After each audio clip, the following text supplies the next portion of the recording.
What's up? Happy New Year. Let's chit chat about the current state of the vape industry. First, I just want to say that it feels good to be back, and I really appreciate the support that you guys show me. For anybody who's not familiar, I've been doing this vape stuff since 2011.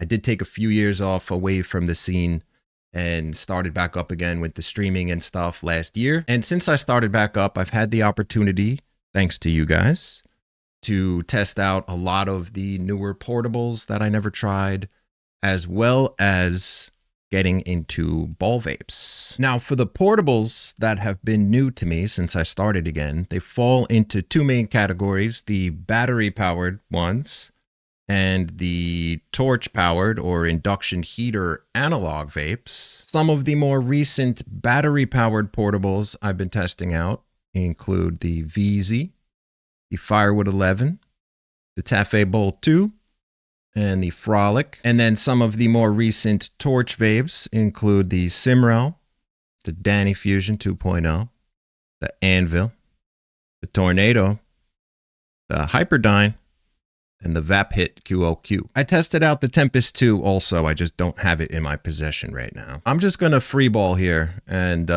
shoot from the hip, I guess. In a not so structured way, I'm just going to share my thoughts about all this. Months ago, last year, I posted a best portable vaporizer video, and those are still pretty much all the ones I like and recommend. Now, there's something we need to talk about, and that is the abundance of on-demand portable vaporizers, battery-powered, on the market.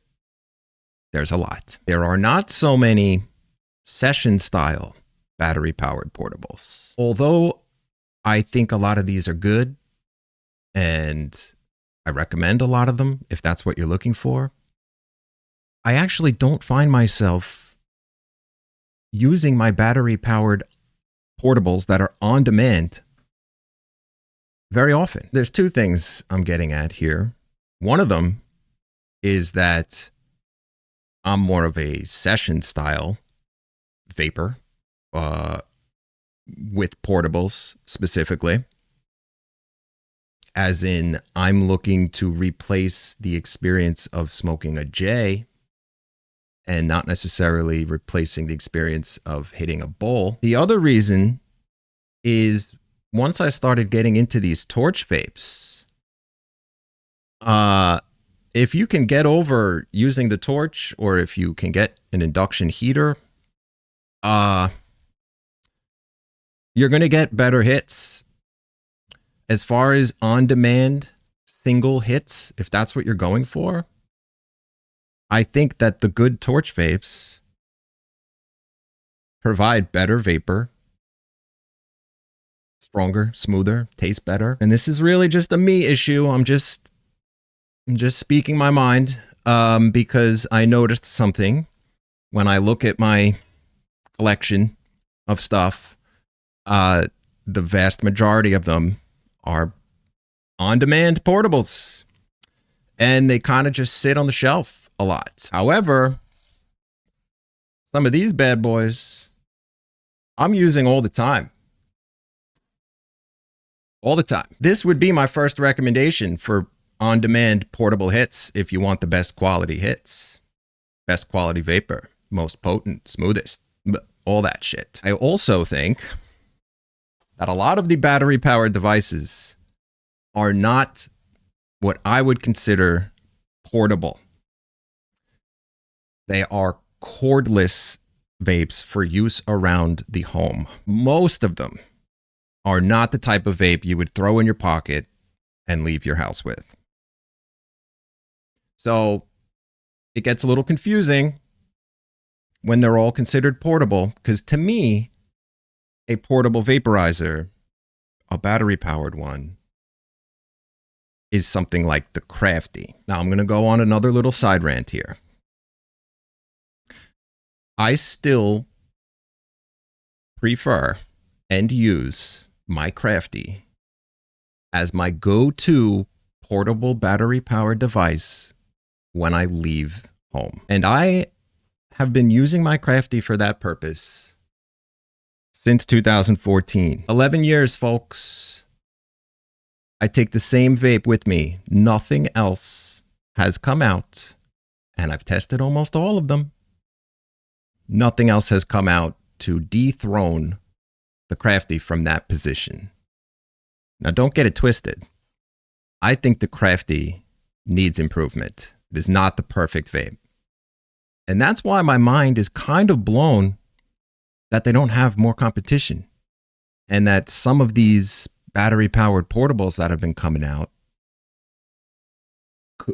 like, why can't they be session vapes to compete with the Crafty? Why does it seem like every new vape that comes out is an on-demand, usually convection portable? I'm not trying to throw shade at anybody. I have no specific issues with any companies. Well, I do. We'll get to that. But especially these small makers, I really appreciate everything that you guys are doing.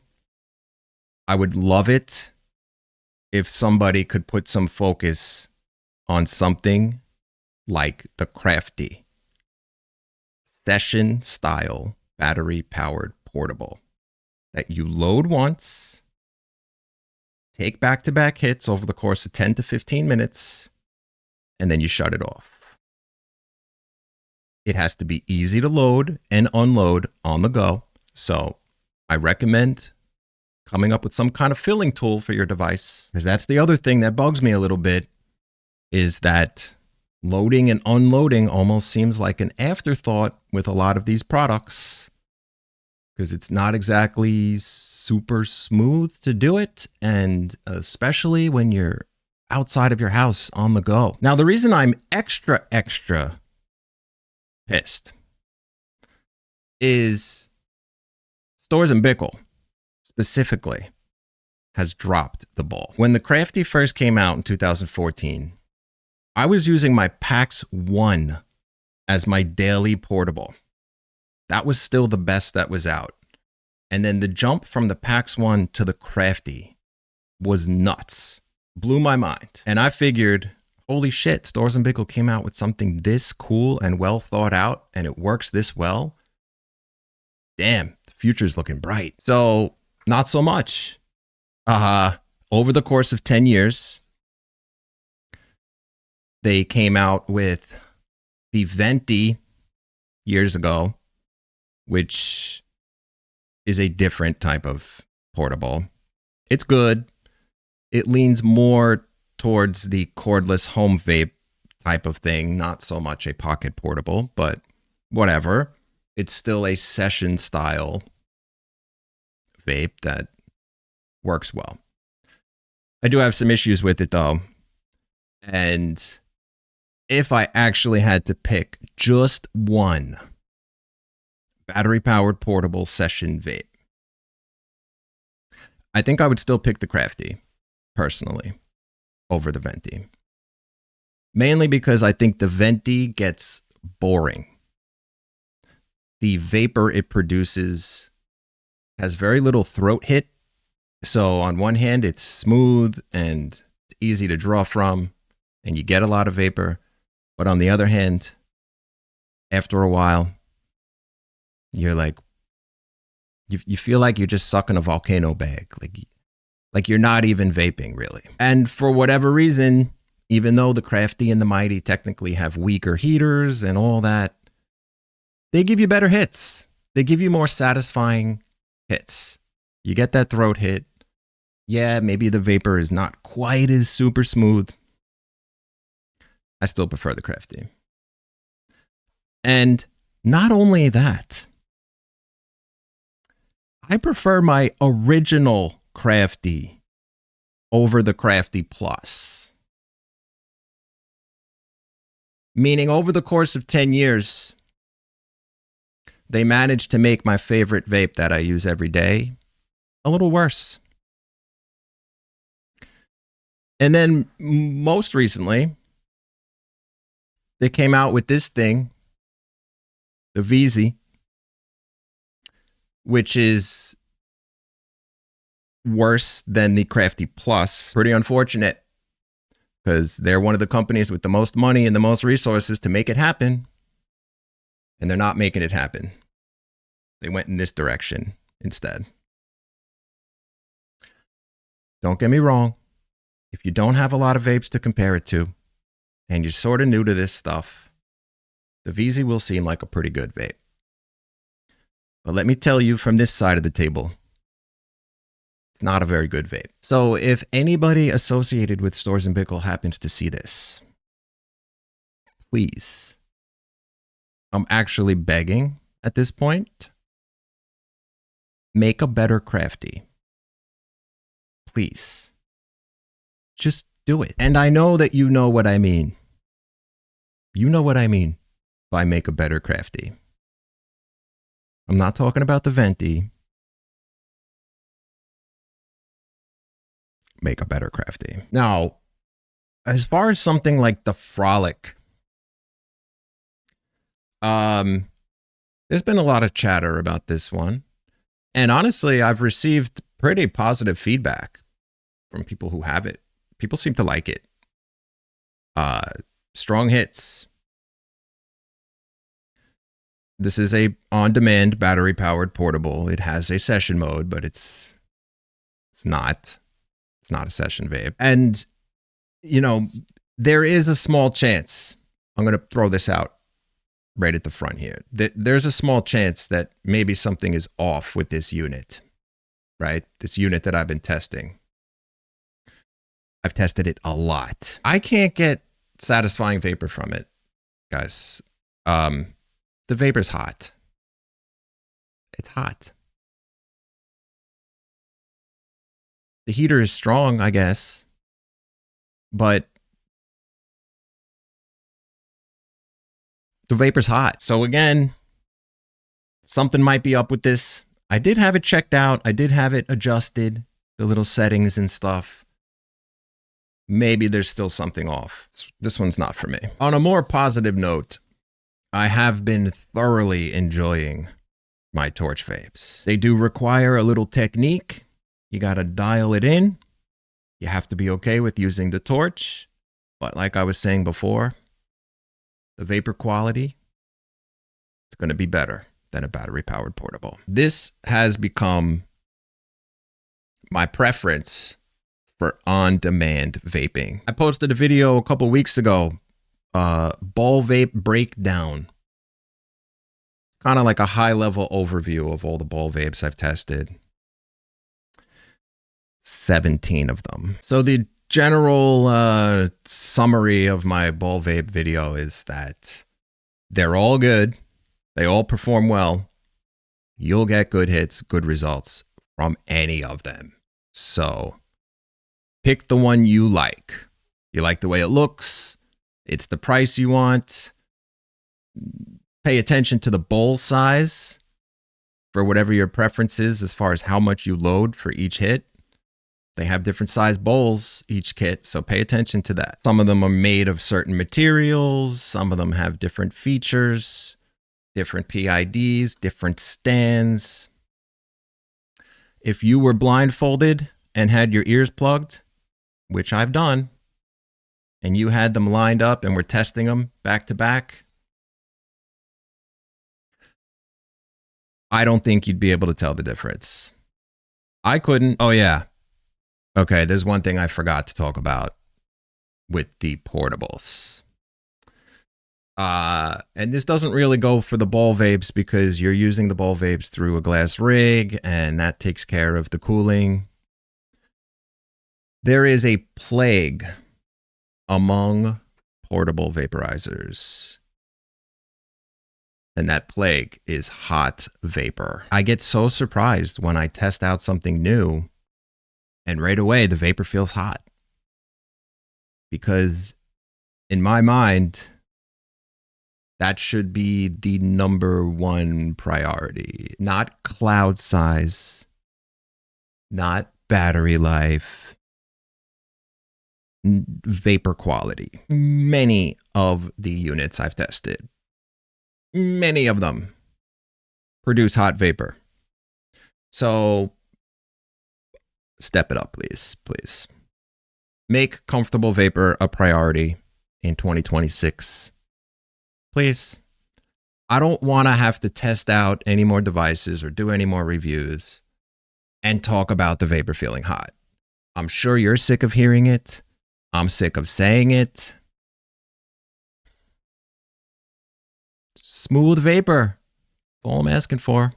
Smooth vapor. So the other cool thing that I've gotten into in the last year are like e-rigs and stuff for concentrates. This is the Switch 2. This is the Pocket E. This is the Puffco Pivot. And this is the latest one that I just tested out, the Dr. Dabber Ghost 2. So I'm not like a humongous concentrate guy. I like them. I just can't do a lot of them. It's super strong. So I do it in small doses, testing this stuff out. And it's fun. It's enjoyable. Now, what I find kind of interesting is if I look back over the last 10 years and focus on dab technology or the types of vapes that are out there for wax, they have improved. There's been significant improvement on the wax side of things over the last 10 years. A vape pen from 2014, 2015, nothing like these.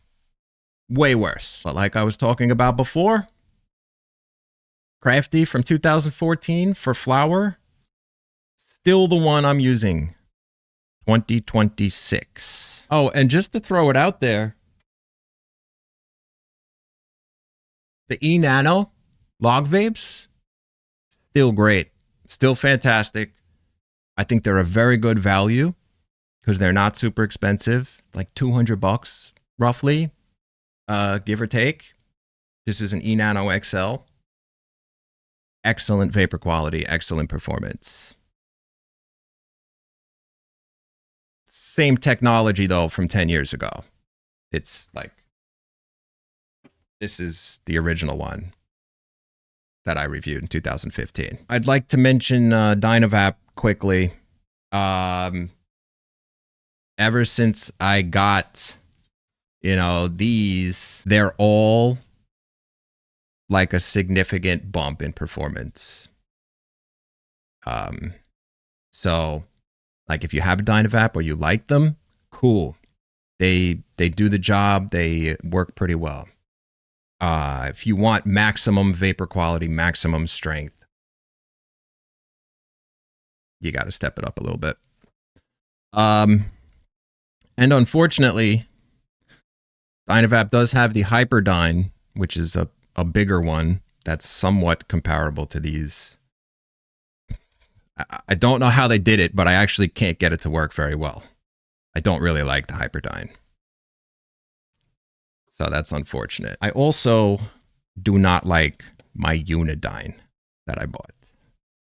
And that's unfortunate as well. I don't really like the G3 either, but I do kind of think that the Finley is pretty cool. Oh yeah, just realized I forgot to talk about PAX.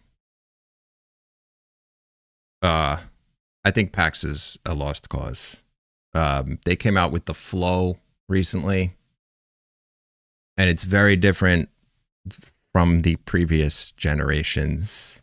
The PAX has basically been the same since 2015, once again. 10-year run of the same thing. And then they finally switched it up to something new, and it's not great. So the two companies that have the most money and resources, Storz & Bickel and PAX, completely dropped the ball in 2025. If you guys need some help, I'm only an email away. So let's end on a positive note. If you're not completely demoralized by now, there's a lot of good vapes on the market. So if you're into this stuff, you have a lot of things to choose from. Most of them are good. Most of them give you good quality vapor. You get the effects you want. If you want the absolute best experience with vaping, I think that there are 3 main types of vapes you should have. And if you have these 3, I think that you're good. You need a battery-powered session portable, aka the Crafty or the Venti. The Mighty's fine too. Those are my recommendations for the only acceptable battery-powered session vapes. Crafty, Mighty, Venti. You need a torch vape. You need one of these.